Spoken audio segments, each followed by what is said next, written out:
ನೋಡಿ, ನಮ್ಮ ಪ್ರಾಕ್ಟೀಸ್ ಅಲ್ಲಿ ಕಾಮನ್ ಆಗಿ ನೋಡ್ತಾ ಇರ್ತೀವಿ, ಪೇಷಂಟ್ಸ್ ಗೆ ತುಂಬಾ ಹೈ ಕೊಲೆಸ್ಟ್ರಾಲ್ ಇರುತ್ತೆ, ಅವ್ರ ಬ್ಯಾಡ್ ಕೊಲೆಸ್ಟ್ರಾಲ್ 200-300 ಇರುತ್ತೆ. ಆಮೇಲೆ ಕೆಲವು ಜನರಿಗೆ ಹಾರ್ಟ್ ತೊಂದರೆ ಇರುತ್ತೆ, ಅವರಿಗೆ ನಾವು ಕೊಲೆಸ್ಟ್ರಾಲ್ ಮಾತ್ರೆ ಬರೆದು ಕೊಟ್ಟಿರ್ತೀವಿ.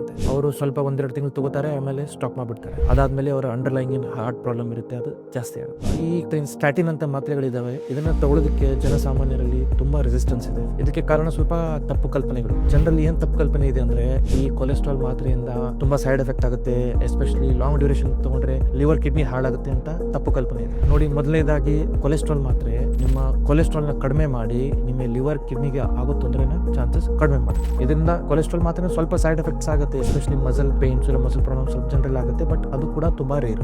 ಈ ಕೊಲೆಸ್ಟ್ರಾಲ್ ಮಾತ್ರೆಯಿಂದ ನಿಮಗೆ ಏನೋ ಆಗೋ ಬೆನಿಫಿಟ್ ಇದೆಯಲ್ಲ, ಅದು ರಿಸ್ಕ್ ಗಿಂತ ತುಂಬಾ ಜಾಸ್ತಿ. ಆಮೇಲೆ ಇನ್ನೊಂದು ಸ್ವಲ್ಪ ಜನರಲ್ಲಿ ಏನು ತಪ್ಪು ಕಲ್ಪನೆ ಇರುತ್ತಂದ್ರೆ, ಈ ಕೊಲೆಸ್ಟ್ರಾಲ್ ಜಾಸ್ತಿ ಇದೆಯಾ, ಒಂದ್ಸಾರಿ ಕಂಟ್ರೋಲ್ ಬಂದ್ಬಿಟ್ರೆ ಮಾತ್ರ ಸ್ಟಾಪ್ ಮಾಡಬಹುದು. ನೋಡಿ, ಅನ್ಫಾರ್ಚುನೇಟ್ಲಿ ಈ ಕೊಲೆಸ್ಟ್ರಾಲ್ ಮಾತ್ರೆ ಏನಿದೆಯಲ್ಲ, ಇದು ರೆಗ್ಯುಲರ್ ಆಗಿ ತೆಗಿತಾ ಇರಬೇಕಾಗುತ್ತೆ.